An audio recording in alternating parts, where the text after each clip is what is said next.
After Harvard publicly rejected the Trump administration's demands, a wave of support and money has come rushing in. In the 24 hours after Harvard President Alan M. Garber announced that he would not comply with the White House, the university received more than 3,800 online donations, totaling more than $1 million, according to a person familiar with the matter. The surge, more than 40 times Harvard's average daily intake in April, was a striking show of support for Garber's forceful stance, drawing praise from alumni, faculty, and even some non-Harvard affiliates. And it comes at a pivotal moment as Harvard stares down a $2.2 billion cut in federal funding and continues to recover from a $151 million drop in donations last year. To some longtime givers, Garber's stand was a sign that Harvard is beginning to reclaim the conviction and fighting spirit they feared it had lost. Peter L. Malkin, the namesake of the Malkin Athletic Center, said he upped his donation to back Harvard in what he saw as a critical moment of trial.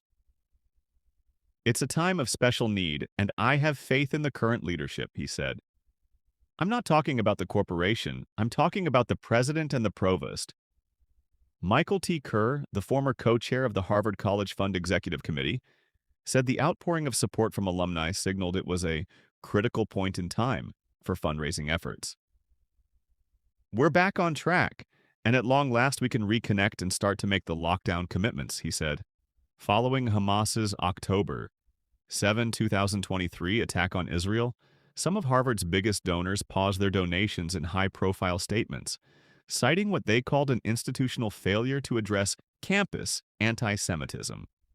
Within 2 weeks of October 7, the Wexner Foundation ended its programmatic and financial partnership with the Harvard Kennedy School, condemning Harvard's response to Hamas's attack as dismal.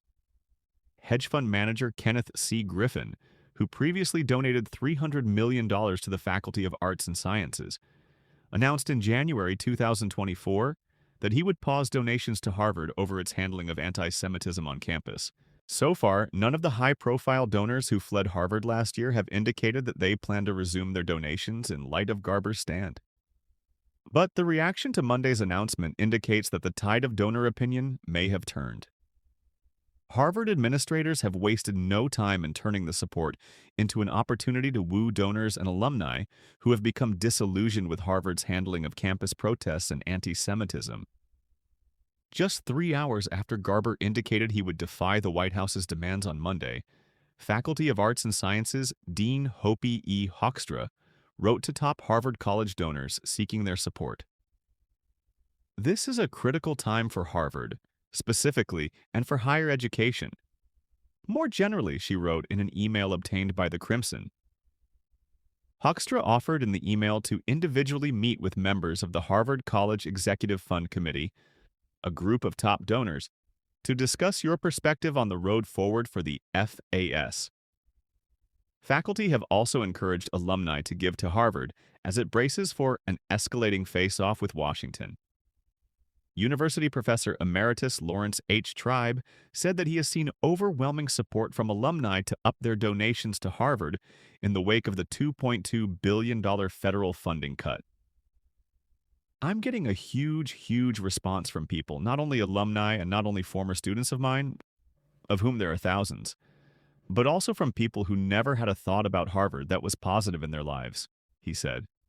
Tribe added that several faculty members have also indicated to Harvard administrators that they were willing to take a cut in their salaries, provided that the saved funds would be used to support research whose federal funding hangs in limbo.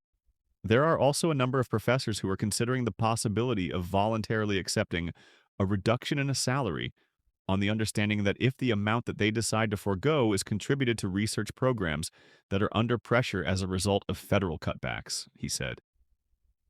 A university spokesperson declined to comment on whether the faculty proposal had been offered or been accepted. Harvard Business School graduate Mark E. Polofsky, 84, said that he had been dismayed by Garber's initial response to the Trump administration's demands, but chose to up his donation following Monday's stand. "Everyone is supportive, and many people I know have given donations, many of whom, like me, have not been recent donors," he said.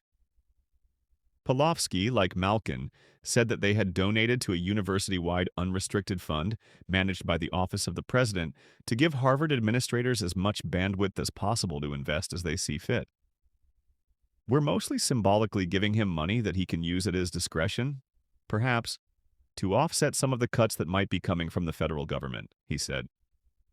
But Kerr warned that while the alumni support was notable, it alone could not match the magnitude of the $2.2 billion cut to the university's multi-year commitments. The reality is the annual giving, even if we do a tremendous job, it can't offset, it can help, but it can't offset the scale that the federal government is talking about, he said. Harvard Alumni Association spokesperson Cameron Wolfson wrote in a statement that we are deeply appreciative of our alumni whose support is vital and enables the university to have a lasting impact in areas of teaching, learning, research, and innovation. The tidal wave of support Harvard has already seen, however, may only be the beginning of a months-long donation surge for the university. Charles H. Grice, a member of the Dean's Council at the Harvard Kennedy School, wrote in a statement that continued giving was pivotal as the university takes on the White House. I have never been more proud or more worried for my university than the challenges and opportunities of this moment, he wrote.